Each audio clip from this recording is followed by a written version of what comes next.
Welcome to this Jungian Life. Three good friends and Jungian analysts, Lisa Marciano, Deborah Stewart, and Joseph Lee, invite you to join them for an intimate and honest conversation that brings a psychological perspective to important issues of the day. I'm Lisa Marciano, and I'm a Jungian analyst in Philadelphia. I'm Joseph Lee, and I'm a Jungian analyst in Virginia Beach, Virginia. I'm Deborah Stewart, a Jungian analyst on Cape Cod.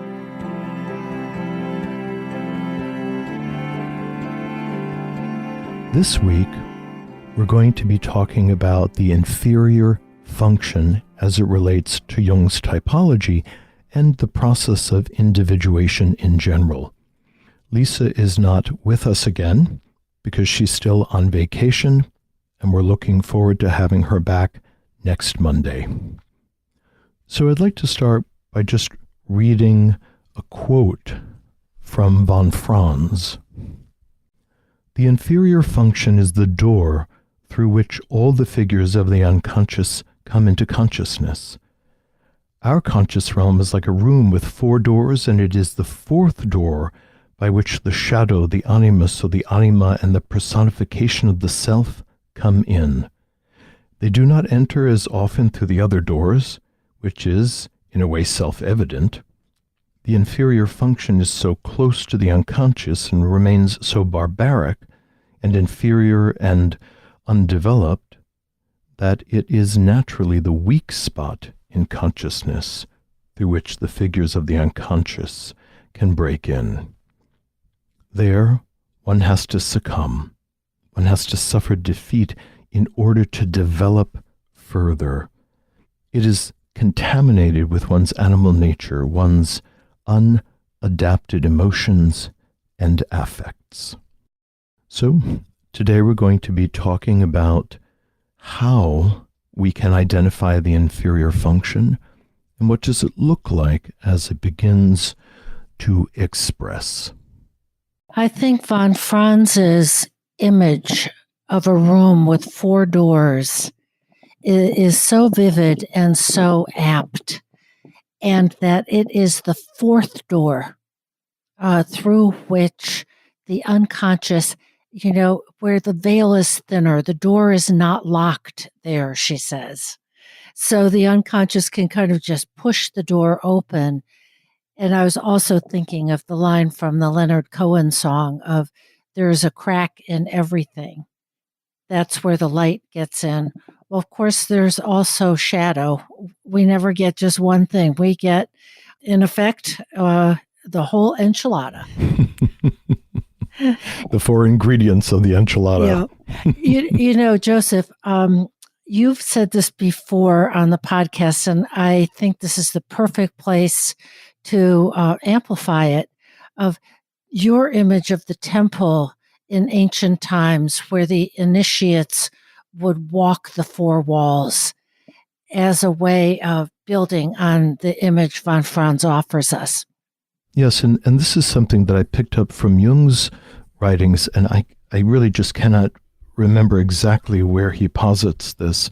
But when we have a problem, or even doing a dream interpretation, if we imagine placing it at the center of a temple, and like many ancient and modern initiations, the initiate is guided to walk along the 4 walls of the temple, and often there are particular allegorical events that are staged at each wall. And for Jung, it's suggested that the initiate needs to stimulate each of the 4 functions in order to have a chance of seeing or understanding the central mystery with adequate fullness. So, for instance, if we applied this to dream interpretation, which I think is such a wonderful way to exercise this, if we're going along the eastern wall, which we might associate with air and thinking, we might look at the dream and ask ourselves, what is the basic structure of the dream? And then when we walk along the southern wall, which we might think of as feeling and heat, we might ask, where is the hot spot in the dream? Where do the feelings really peak to an intensity? When we walk along the western wall, that could correspond to intuition. We might kind of look at the dream and sniff out the things that are hinted, the things where the dream might be taking us, moving us forward, that are only inferred, but we still have an intuitive sense. And that as we walk along the northern wall, which we can imagine is connected to the sensate function, we might look at the dream and really pay attention to the concrete actions in the dream and the concrete images in and of themselves. And if we were to circumambulate a dream in the center of the temple, we might discipline ourselves to look at it from those four lenses. And I think what von Franz and Jung are saying, that the dominant function, through the dominant function, we're going to feel very facile. We're going to have a lot of easy words about it. We're going to understand it quickly.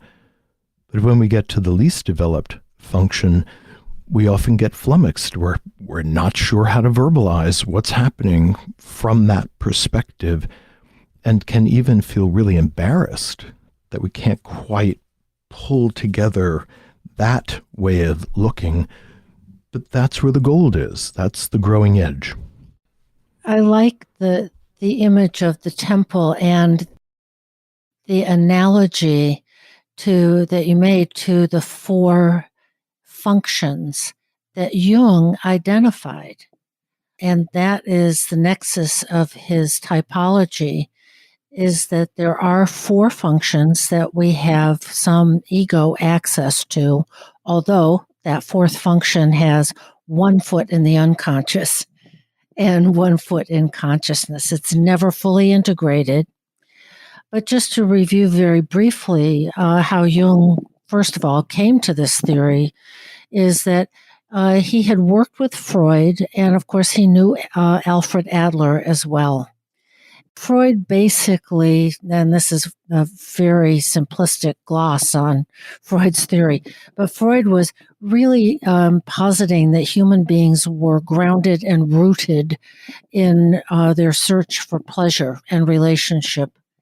So Freud was really, oriented toward the feeling function of what gives us pleasure, how do we feel, what do we move toward, whereas Adler posited that people were motivated by a need for power and control. So he was more of a thinking type. And Jung was pondering, all of these things. And of course, we all have all of these functions. But he then developed his theory of typology, which, has its correlates in the four suits of the tarot deck, the four elements, in Greek medicine, the four humors, and that there were four ways for Jung of approaching and basically constructing reality, the meaning we make of things.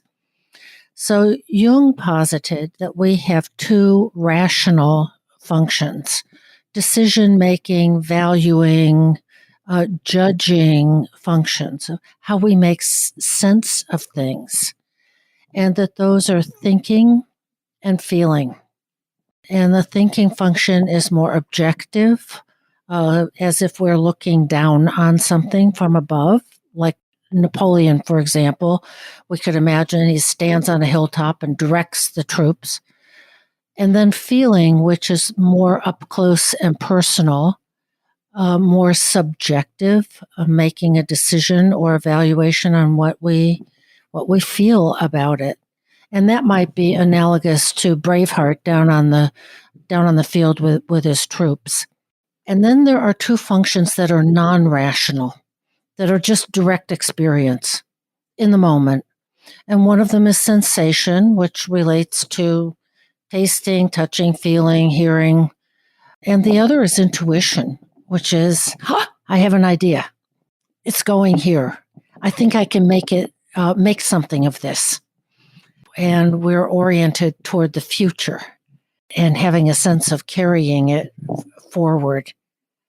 All that by way of taking us back maybe to this temple with its 4 walls and 4 doors.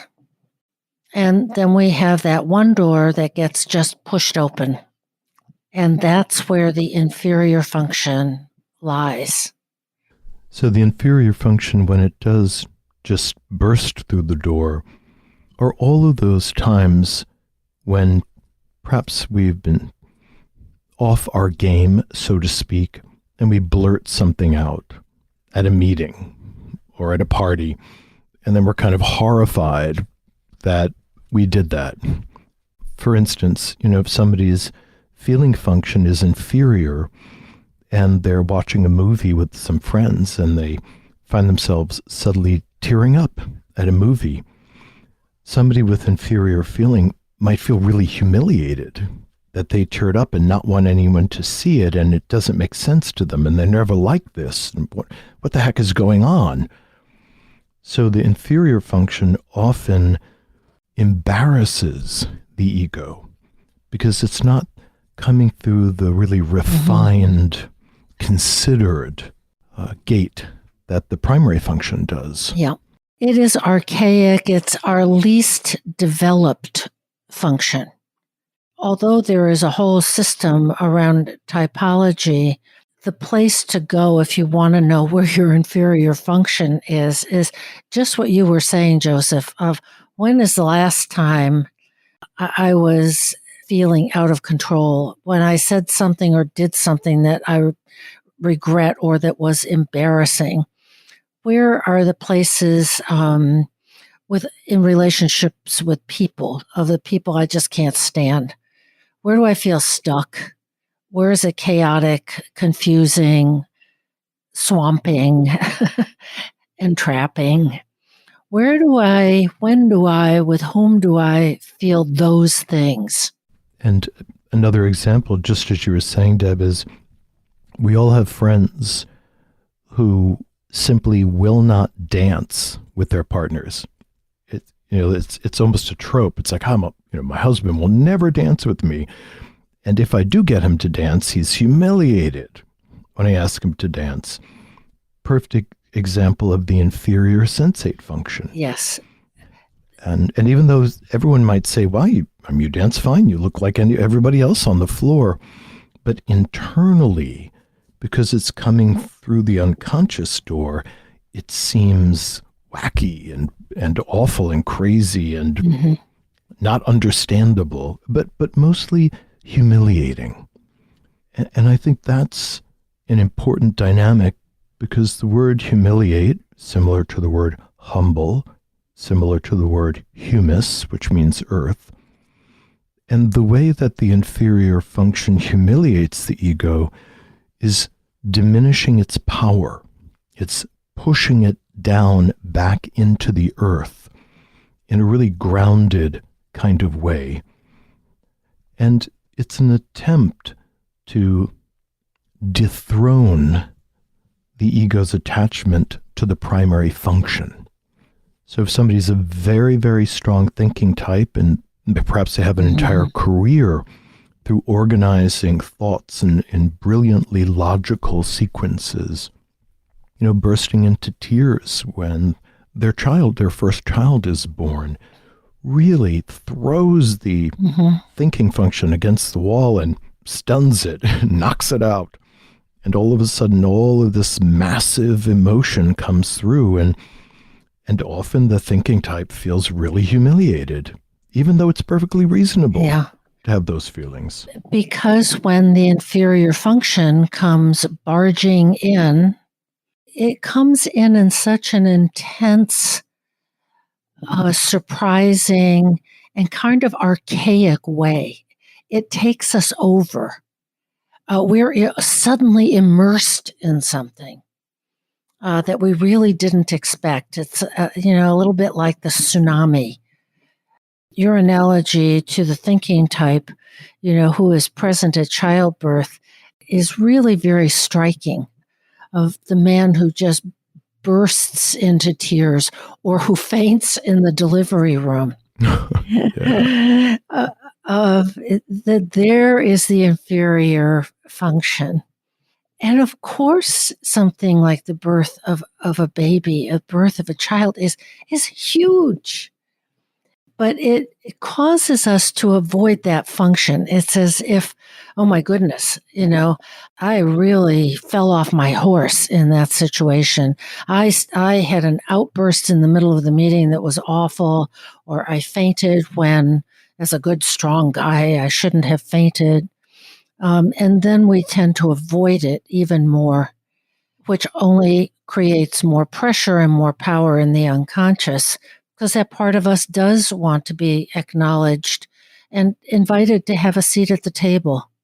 And if we can over time befriend that awkward part of ourselves, it's also the place of renewal and vitality and life.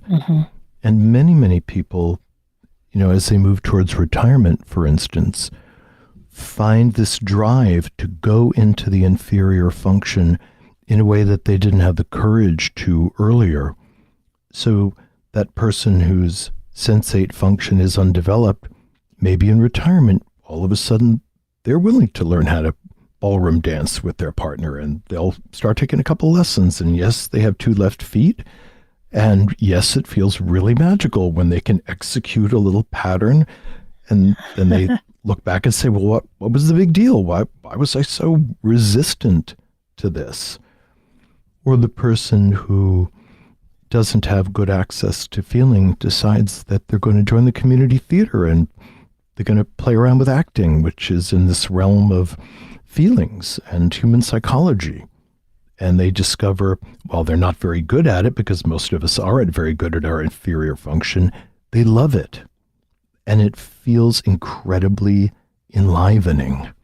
Although what I might add to this is that the inferior function is never fully assimilated into consciousness, and that we all have a dominant function and then 2 auxiliary functions and then the inferior function.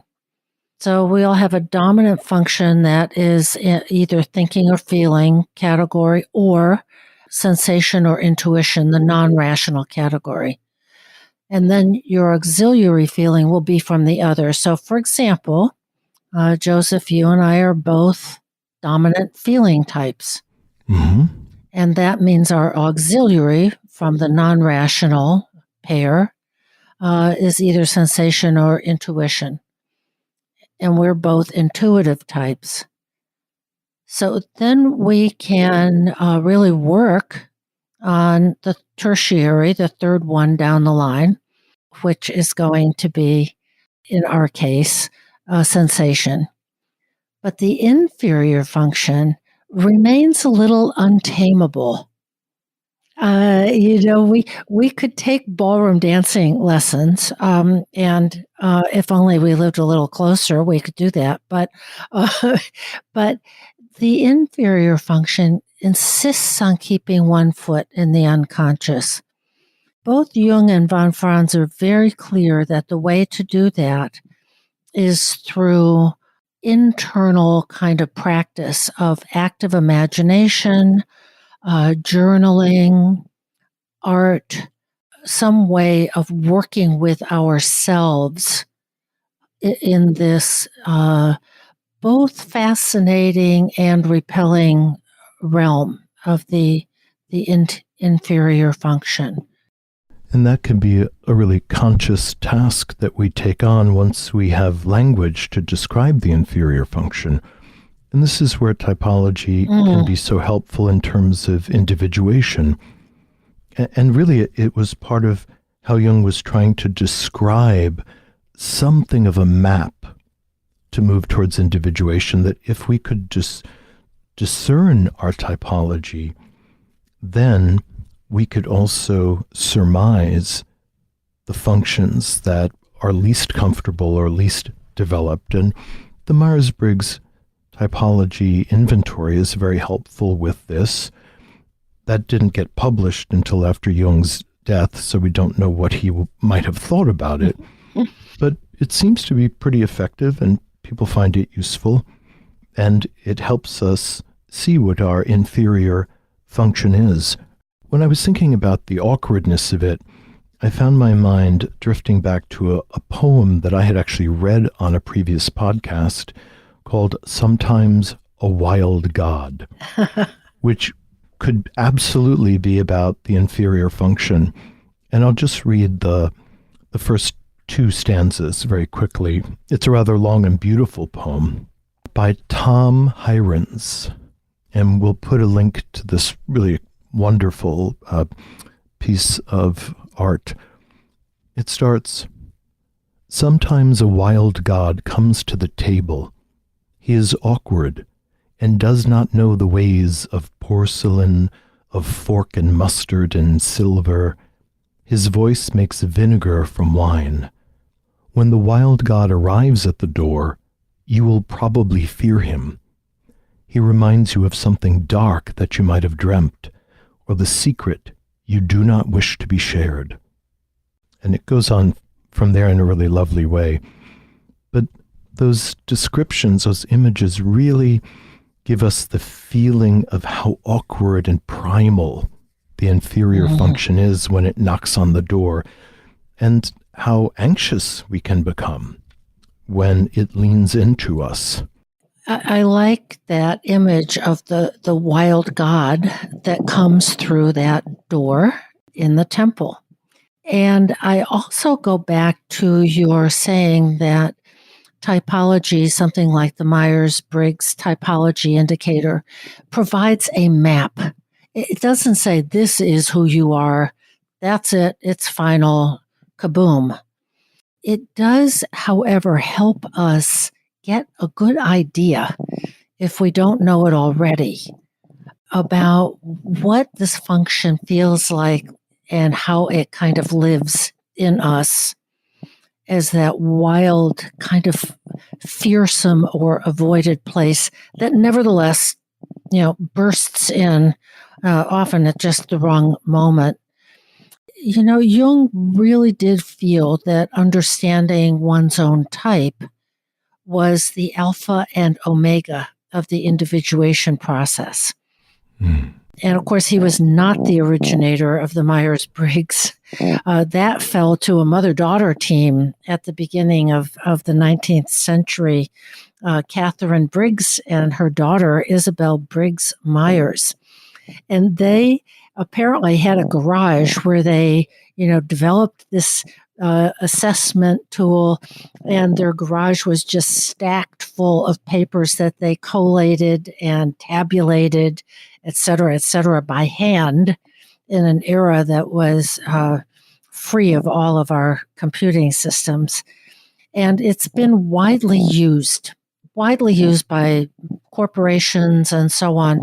And it's really a tool to understanding, why that colleague down the hall, always does this or says those kinds of things or thinks like that. That's a little irritating. And yet it gives us a way to understand those four functions in people: thinking and feeling, our rational, judging, evaluating, decision-making functions, and our two non-rational functions of sensation and intuition, just how we perceive things, how we directly experience things. So it's a useful tool, although not to be taken too literally. Right. Typology is useful in as much as you discern it to be useful. It's not it's not an edict. It's not a forever label. And Jung felt the same way. Now, in his writings, he really felt that no outside person could really discern your typology, that as you read his essays on it, it was really up to the analysand to meditate and ponder and see what fits and come to their own conclusion. I think there's something deeply autonomous about the decision of what our type is. Yes. And I think we could also extend this to the temple with the four walls and Jung's theory about shadow, animus, anima, the self, complex theory, that the inferior function is another lens, another wall, that we look at it from the point of view of the Eastern wall and structure.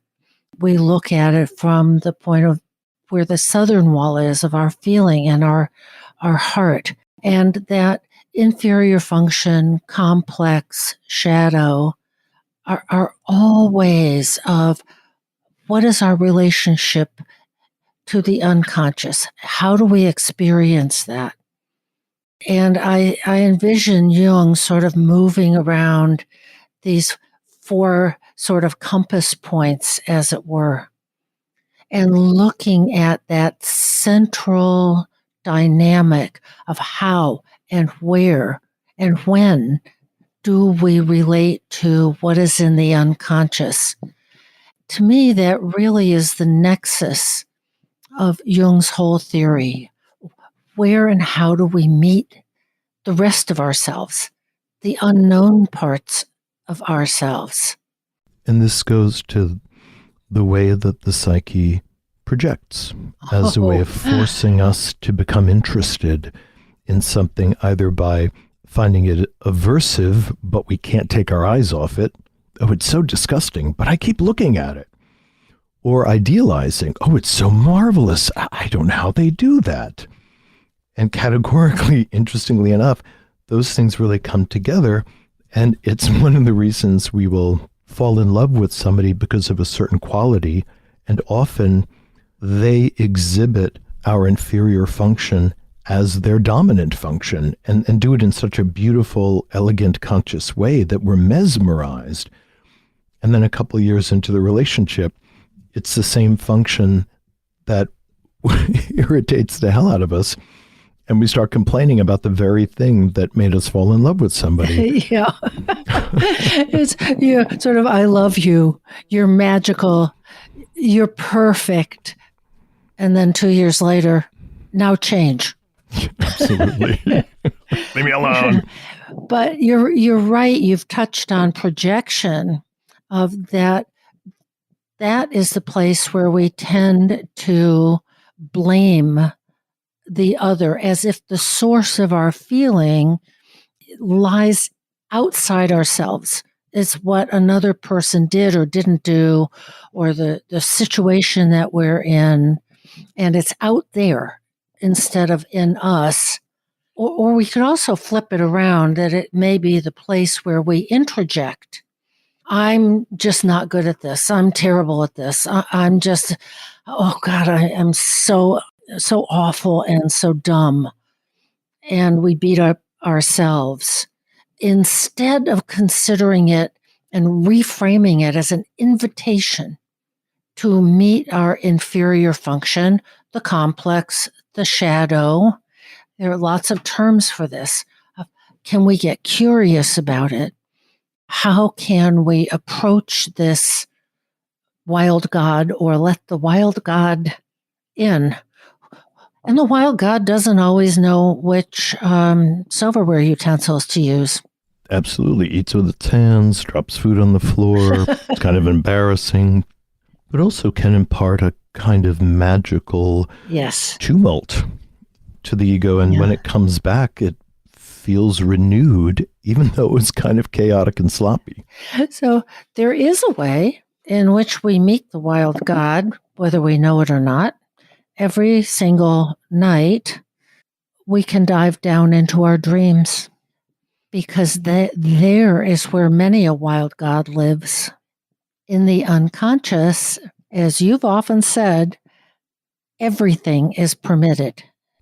So people will often, there's several different ways I've seen this show up. Sometimes the configuration of the dream ego itself carries the inferior function. For instance, there was a period of time, I think it was in my 40s, late 30s, early 40s, where I was having dreams as often as I do. And in the dreams, I felt like Sherlock Holmes. Now, thinking is my inferior function, but in the dreams, my emotions were totally objectified and everything was just, I was looking for the facts and understanding the intricacies of the rational process around all these things. Now, I'm not sure if I really were to offer my conclusions, to somebody who was really a thinking type. They may have seemed puerile, but in the dream, it allowed me to experience myself as a thinking type and enjoy it, which is something that's normally would be very, very difficult. So sometimes the configuration of the dream ego, the self is giving us a little pop, a little dose of the inferior function. And then, of course, it can come to us as various images in the dreams. Jung often said that the complex is the architect of the dream. So just the idea that the complex and the inferior function and the shadow can all kind of overlap like three interlocking circles that have something to do with one another. They're not all identical, but they're pretty interrelated. And our dreams really outpicture, give us images of what we don't know and what we need to know, what is not consciously lived. It may be something small that sheds some light on, what I did the other day with so-and-so, or how I really felt and didn't recognize it at the time. And it may introduce us to something bigger, more universal, and more deep-seated in us. So again, returning to the idea of the dream figure you were mentioning, when we're examining the various figures in our dreams, the ones that we feel contempt for, or envy, by the way, sometimes are demonstrating or outpicturing our inferior function. And it's the thing that we either really want to aggress if we're feeling envious, or escape from if we're feeling contemptuous or disgusted by. And yet, as we often see with dream work, that's the figure that we need to meet in active imagination. We need to shake hands and ask them what they're here to teach us. And almost always, not 100% of the time, but almost always, the dream figure will give us a piece of really solid advice from the perspective of the inferior function. If we can take it seriously, it often leads to very interesting, creative places. Mm-hmm. I'm going back to what you said about having dreams that felt like you were Sherlock Holmes, just thinking, deducing. But I'm also aware that made me think of a dream that I had many years ago. And in the context of what von Franz says, of that when the inferior function begins to work on its own initiative, it is experienced by the personality as a crucifixion, a symbolic death. I worked on this dream and lived in this dream, journaled about this dream, was in analysis about this dream, I bet for 20 years. And it still really moves me. The image of something that was both so good and so bad from the ego's point of view, and so foreign. I think I just want to put out there how powerful, this was a dream image, but how powerful the inferior function can be, and yet it is full of life, and yet it really mattered, and I got that it really mattered. And so there's a sort of a darkly shining quality to this. It's not just awful. I'm thinking about people who say, who come in and say, I have these horrible nightmares of, I don't want to go deeper into that. I just want them to stop. Mm-hmm. And we understand that. But I wonder if with the inferior function, that there is also something beckoning, also something that wants us to know it. And we definitely see that easily in projection. For instance, somebody who might be tremendously rational, they have this beautifully curated thinking function, and maybe they've made a whole career out of it. Maybe they're a very successful high-level engineer. And they find themselves falling in love with a very turbulent, emotionally turbulent partner. Mm-hmm. Because the partner is evidencing this kind of emotional vitality, which the engineer is lacking. Mm-hmm. And so in the beginning, it will seem magical. Oh my gosh, they laugh and then they cry and then they're feeling jealous and they're storming at me about this or that. And they have these strong feelings about politics. And so in the presence of somebody who's embodying their inferior feeling function, it's both frightening and absolutely compelling. Yeah. Often they'll wind up in a relationship. And what's difficult is for the engineer, he's really got to find that connection with all of that emotionality and embrace it in order to not feel overwhelmed. And also conversely, for the turbulent partner, they're attracted to the clean, harmonizing delineation of the thinking type. Oh, everything's so precise and thoughtful and harmonious. And a couple of years later, they're complaining about this. Yeah. Might get me crazy. Everything's got to be thought through. Can't we just leave the house and just do something off the cuff? So this is a great illustration of how we can encounter the inferior function in the external world as the person who's fascinating and alluring, when what we really need to do is encounter it in ourselves. Exactly.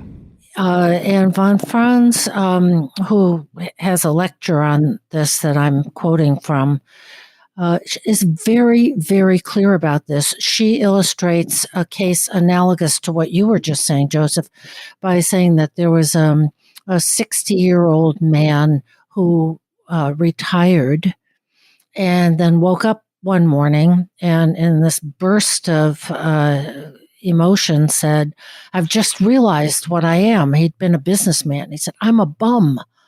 And off he went, left home, and basically drank himself to death. And we would all say, "Oh my God, that's terrible."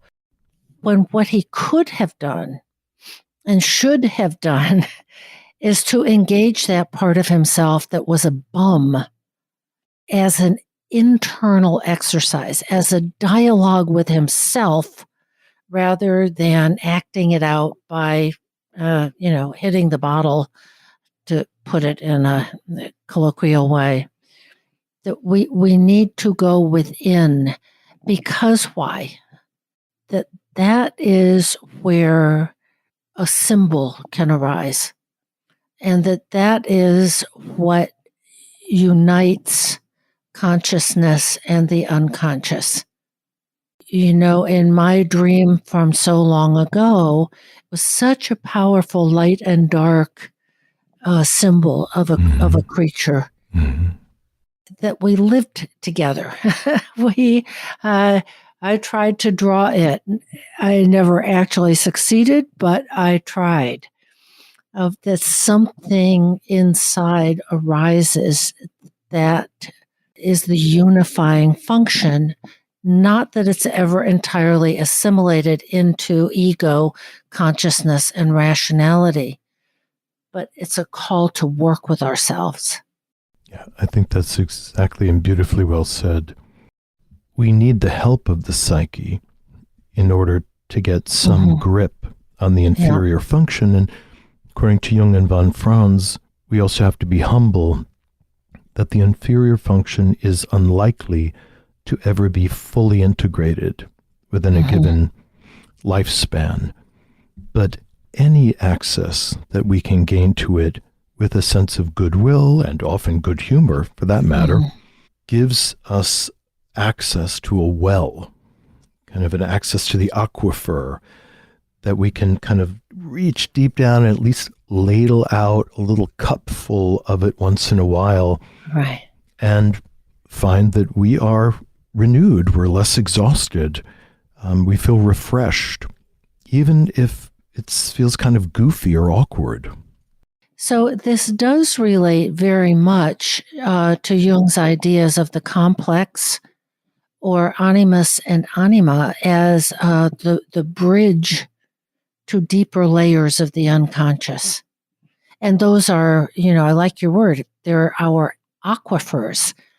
That's our access also to the collective unconscious, where the realm that we can see in mythological images and stories, fairy tales, the hag, the demon, the dumbling, the weird animal that we come across on the path.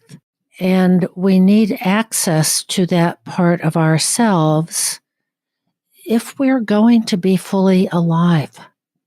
That's the whole story in a way right there, that it is a source of our deeper layers of aliveness. If we're here on the planet and we have the option and the opportunity, which we all do, to consciously engage the unconscious, would we not want to take that, something that transcends us, that which is numinous, and it may be darkly numinous, but how, and don't we want to let that come into us to be bigger, fuller, and more real, more alive? And Jung often said, he referred to the treasure hard to attain. And years ago, so many years ago, when I first read that, I thought, wow, what's the treasure? I want that. This is it. This is the treasure. That's so beautifully said. And to hold those bivalent attitudes, it's the thing that tortures me. It's also the thing that gives me life. It's the hobby that I really want to pursue, and it's the hobby that I feel a little embarrassed about, because when I produce things, they're not very pretty or not as refined as somebody else might make. That it holds all of those different valences, and yet it is inevitable that this door will burst open at some point. And for many people, it happens at midlife and a little bit beyond, because the first half of life is about developing your primary functions and getting good at it and often using them to make a career. Again, somebody who's naturally, their thinking function is in the front, they are going to be cultivating that as they should. The first half of life, make their career. People with a feeling function at the beginning often go into careers where feelings are important, like being an analyst or a social worker. And the first half of life is in cultivating the thing that we have our hands on easily and have some facility. Often, sadly, people are raised in environments where their primary function is devalued. And so they're forced to over-rely on a second, third, or fourth function. And one of the signs that that's happened is they seem so consistently ill-suited to the work environments that they feel they must participate in. And it can be an incredible revelation in midlife where people go, God, I have hated my job. I've hated my job since I was, got out of college. I don't know why I went into this job. And all of a sudden, the function that really is closest to them, not even the inferior function, but the primary function, finally just, hits them in the side of the head with a wet cod and says, I'm here. it's my turn. Let's do something we can be successful at. And what an incredible relief it is for people to wear the skin that's natural for them. And people will often say, oh my gosh, I can finally relax. I'm actually in a profession that fits me. Our cultural collective values in the Western world, and particularly in the United States, we are a culture of extroverted, sensate, thinking types. I can't tell you how many people I've met, just building on what you were just saying, whose parents wanted them to pick a career, to study things that would give them a good living, pick a practical profession, whether it was something in, construction or becoming a carpenter or an electrician or a doctor or a nurse or getting your CPA so that you can do people's taxes, to do something practical and steady. And that this culture tends to devalue the intuitive feeling functions. So that's another way to sort of suss out for yourself, what really is my dominant, my go-to function versus what might have been rewarded in childhood and young adulthood. What do I really love?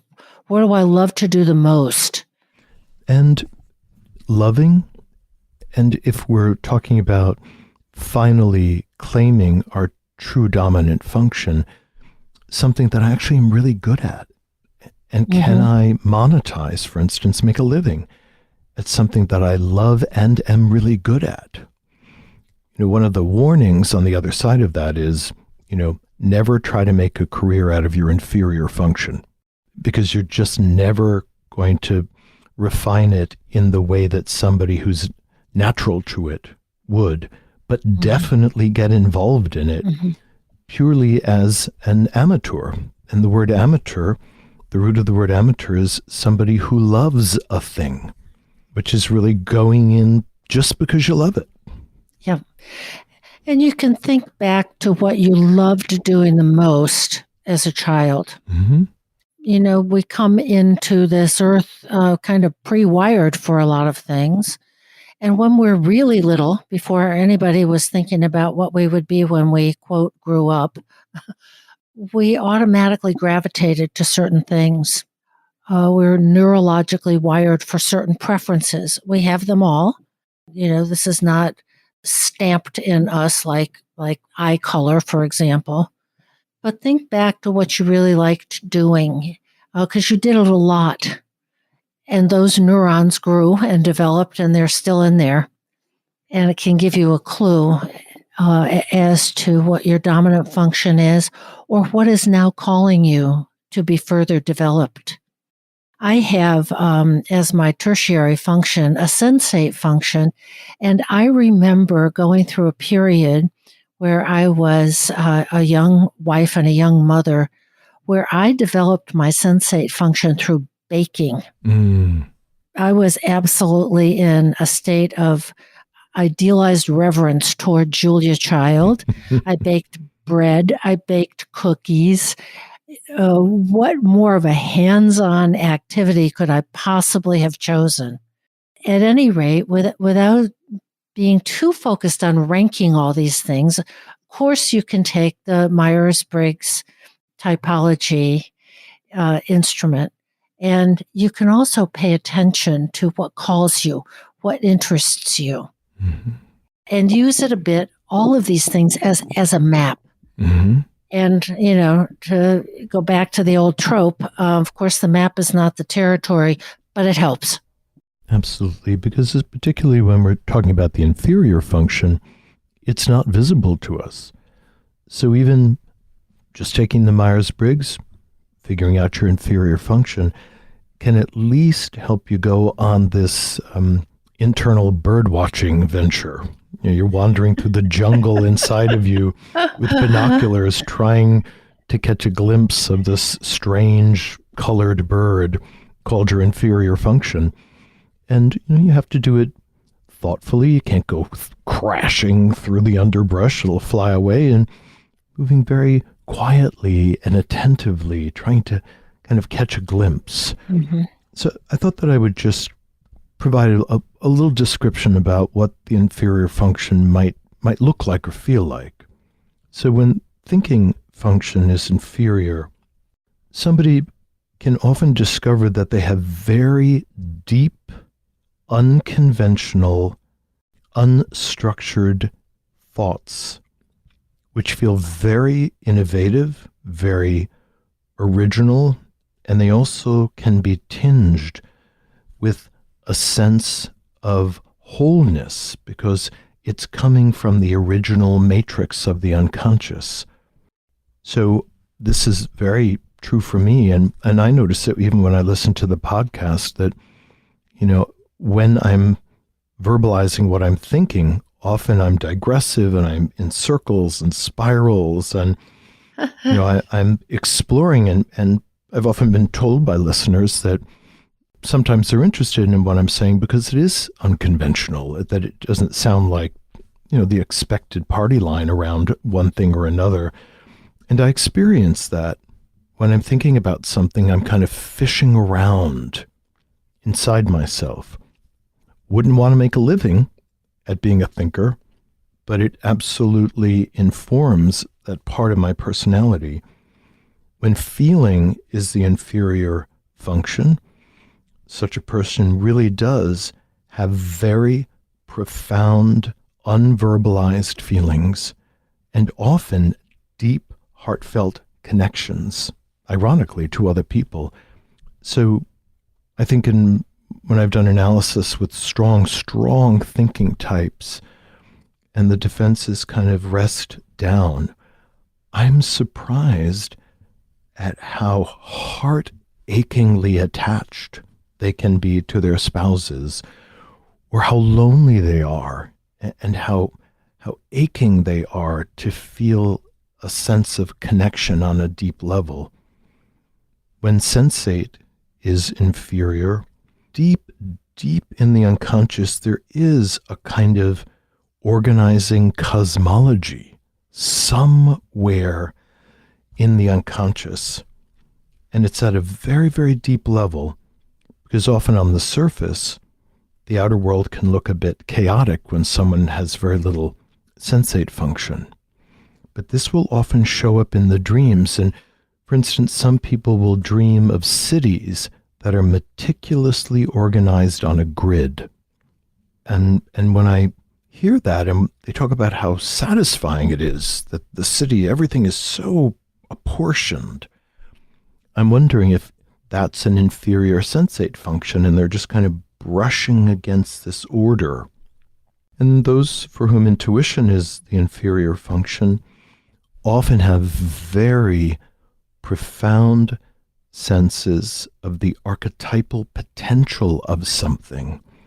And when it begins to rise up, they have a sense that something is possible, but it's not happening yet.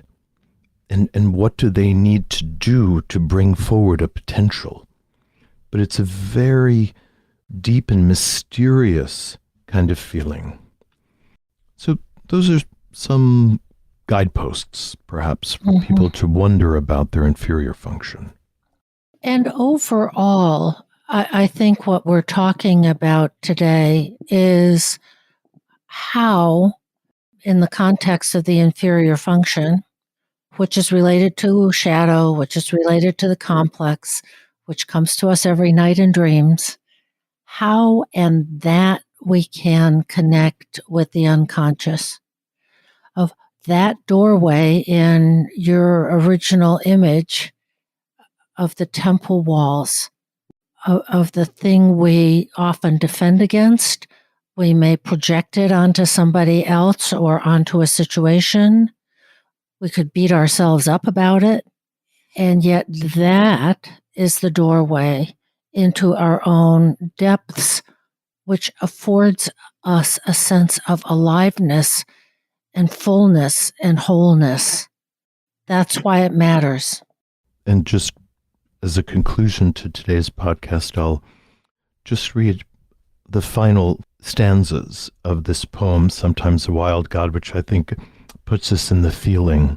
Okay. And so the poet writes, "Listen to them, the fox in your neck, and the snakes in your arms, and the wren and the sparrow and the deer, the great unnameable beasts in your liver and your kidneys and your heart. There is a symphony of howling, a cacophony of dissent." And that provides us an interesting and paradoxical bridge into this week's Dream and Dreamer. Did you know your dreams reveal the wisdom of your guiding self? Dreams connect us to the secret world within and remind us that we're never alone. We're always accompanied by our inner companion who offers healing, balance, insight, and guidance as we make key decisions. At 28, Charles felt lost and isolated. He had a dream that touched him deeply. As he worked with the dream in dream school, he understood that it was showing him how he was profoundly connected to life. This powerful insight led him to make real progress with his goals. During Dream School's 12-month transformational program, you'll learn to harness the power of your unconscious wisdom, decode the language of metaphor and symbol, discover mythological motifs that shape your life, reveal unknown facets of your personality, unlock the door to inner wisdom. To enroll, just go to interpretmydream.net and sign up today to gain immediate access to the first 3 Dream School modules. Your best life awaits you at Dream School, and we can't wait to see you there.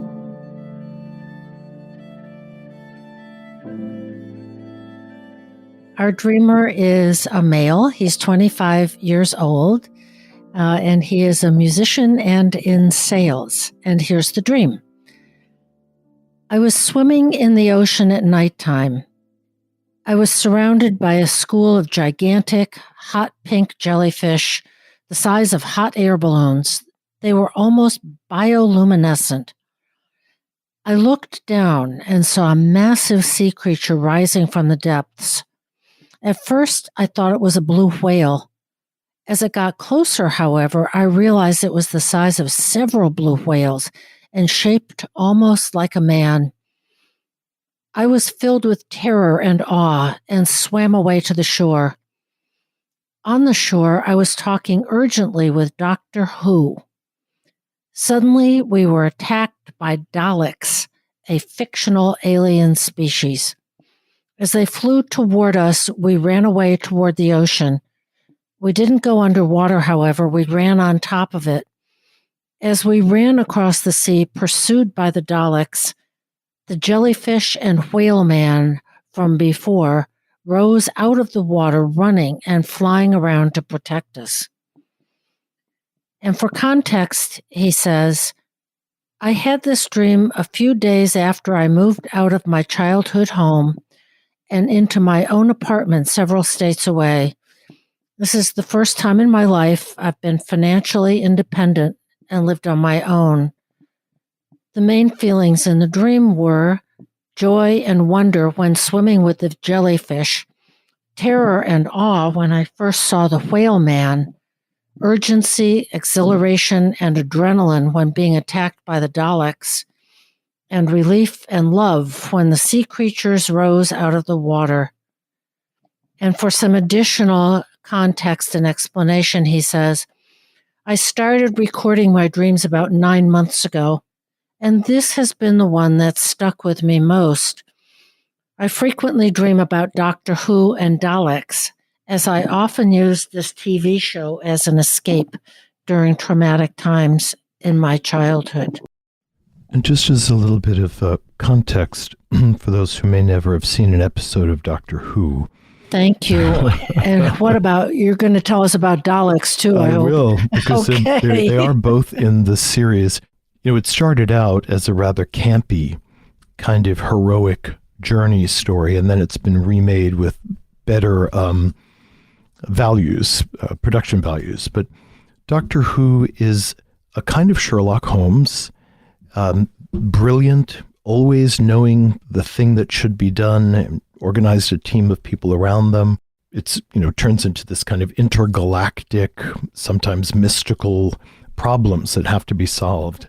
The Daleks are robots, which are trying to take over the world, and they're very primitive. They talk in this monotone, robotic voice, and hilariously, so to me this was always funny, is you can see the tongue-in-cheek energy of this, where the Daleks are kind of these rectangular entities, and one of their arms that juts out from the robot is a toilet plunger, which is unbelievably hilarious. That the actors, that you just kind of buy into it after a while, that episode after episode, you just stop seeing the absurdity of having a toilet plunger sticking out of their bodies. But it's the wink that the writers are, I think, delivering to us. But in a nutshell, it's a heroic battle that's happening. And the Daleks, the robots, want to take over everything. Doctor Who, who's on the side of humanity, is kind of thwarting their attempts. So just thinking about that as a dream paradigm, there is a part of us that could be robotically rational. We're talking about a kind of left-brained, everything has to be organized in a hyper-rational way, or even an iterative way, because the Daleks are kind of robots that run on these programs, versus the kind of human, independent, unpredictable process. And this also was present in the Star Trek episodes with the Borg, which is this kind of machine-human hybrid, and it zooms through the universe as a big cube and absorbs and takes over and destroys organic cultures and swallows them. And one of the things that's lost is autonomy and volition, that nobody can make any choices anymore because the machine is determining everything. So in the context of what we were talking about, the inferior function, we could quite readily consider that the Daleks feel, as a representation perhaps of this person's inferior function, they feel like mechanical, unfeeling, robotic, Borg-like entities. It feels like enemy. They fear the tyranny of the rational and thinking function. Yes, without any feeling, mechanical, and unrelated, at least as it's pictured in this dream, but that this is a part of our dreamer, of course. And he says that he's a musician, so we could make a couple of assumptions that he has a lot of access to his feeling and intuition. Absolutely. He's a musician and he's in sales, both of which require feeling function, relational capacity to be moved. And in his dream, it's interesting, he's in the ocean, so he's in the deep, deep unconscious. At nighttime, another image of the unconscious.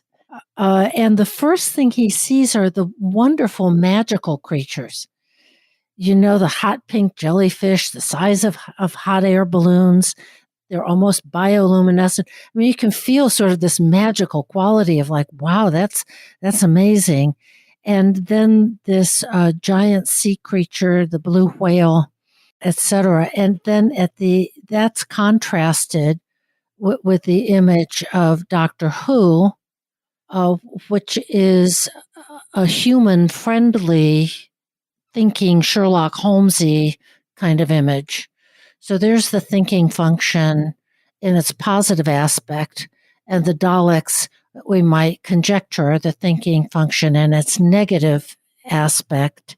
And then there is a we. We ran away toward the ocean, but they're pursued by the Daleks, the negative aspect here.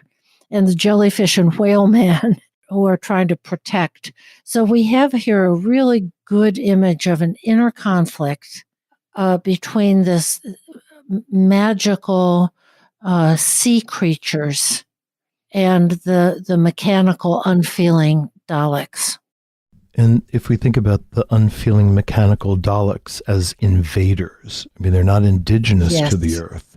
Mm-hmm. So it makes me wonder, and this is pure conjecture, that the fellow has finally graduated from living at home and has established some independence. And I'm wondering about the family context that he might have come out of. Perhaps he's a feeling intuitive type, again, totally guessing. He has a musical world, but he may have been raised in a home that highly values rational thought. You know, mom and dad could be attorneys, or they could be engineers, something where there's a lot of rational thinking going on. And if we're raised in a home that's very different from our natural typology, we can feel colonized by the dominant value of the family, which is rather natural. If your parents are feeling types, they're going to expect all the kids to be, feeling literate. Well, what if feelings are inferior function? I mean, you can feel rather invaded by the insistence, by the demand. So here we're dealing with this invasion and potential tyranny of this kind of emotionless thinking function. And the whole psyche is in an uproar about this, because the archetypal level of the psyche has activated to buttress against this invading value. That our dreamer has been working on and working with since childhood. He says that he frequently dreams about Doctor Who and Daleks, as he often used the TV show as an escape during traumatic times in his childhood. So this was also a place where he kind of took refuge from overpowering feelings to engage the Doctor Who, Sherlock Holmes type thinking function, and the Daleks, the scary invader alien creatures. And it's a heroic journey. I mean, yes, Doctor Who and his crew and the Daleks, are in this war. I mean, like I said, it has a campy quality to it, but it's in the realm of Star Wars. And Joseph Campbell's story is about the heroic journey. And as this fellow is separating from the family, is a way in which he's escaping heroically, fighting against just remaining under the sway of the parental complexes and just being passive and taken care of. Yeah. So it's a bit of a war in a young person to rise up and decide, I'm going to take care of myself. I'm going to do my own stuff, make my own choices. Yeah. And I don't want to be absorbed into the Borg or into whatever the family values are. I want my own thing. And it's not surprising that moving away and being on your own at age 25 kicks up these images, conflicts, feelings of literally a mythological proportion. Sea creatures, a blue whale man, the Daleks, the Doctor Who. It's a big transition. And Psyche is just saying, this is big stuff going on here. Big stuff going on. So just coming back to the dream images, we'll take it apart the way Deb and I often do. So the dream ego is swimming in an ocean at nighttime. Like there's a whole mood evoked about that. And for those of you who haven't swum in natural water at night, it is very intense. And I often go swimming in the Albemarle Sound, near the back of my house. And it's very magical, and it's also unnerving. So I've gone out, several hundred feet from the shore and just sat there looking at the Milky Way and occasionally feeling something dart past my legs and brush against it. It's a turtle or a fish. And just the the heebie-jeebies, the intensity of, what's in the water and the life all around me and how vulnerable I am, in the darkness to this world. It's a really powerful feeling. And of course, the ocean is a symbol of the unconscious, and nighttime is a symbol of the unconscious. So we know that this guy is he is in the deep unconscious, and there is very little conscious light. It's nighttime. So he's having a real encounter. And immediately he's surrounded by enormous pink, hot air balloon, luminous images. Now, the Freudian in me, of course, wants to think that he's in a sea of breasts. There may be an imposition on the dreamer, but that is an aspect of the great ocean, that the ocean and the great mother have certain connections there, and these big, pink, breast-like living things that are just all around him. So part of me thinks, well, that kind of makes sense in that archetypal world. And they're the size of hot air balloons, so they are like the size of a house. I mean, they're enormous, primordial creatures that are just bobbing. And everyone's seen a jellyfish. They're just kind of carried around by the current. They look so benign. They're kind of ballet dancing in the water. Of course, they also have a potential to stun their prey. Now, he doesn't talk about that dangerous side of the jellyfish, but we might surmise it. Most jellyfish have some way of feeding. And so just like the mother complex, if he's not careful, can kind of just stun him into inactivity. And luckily that doesn't happen. Here he stays autonomous. And then he looks down, deeper, as if it's not deep enough. And what does he see?